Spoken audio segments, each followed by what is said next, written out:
Hi guys, this is a little behind the scenes making of my Mankini cake, my Gnome Mankini Cake video, and I ran into a little snafu.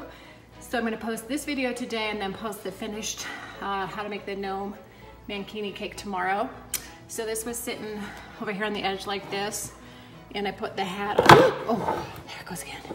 I put the hat on like this, and I walked away and it flipped over and got a little bit of a ding, but I have to get it fixed because I'm going on Colorado and Company tomorrow with it. So I'm gonna put another layer of fondant on it and we should be fine.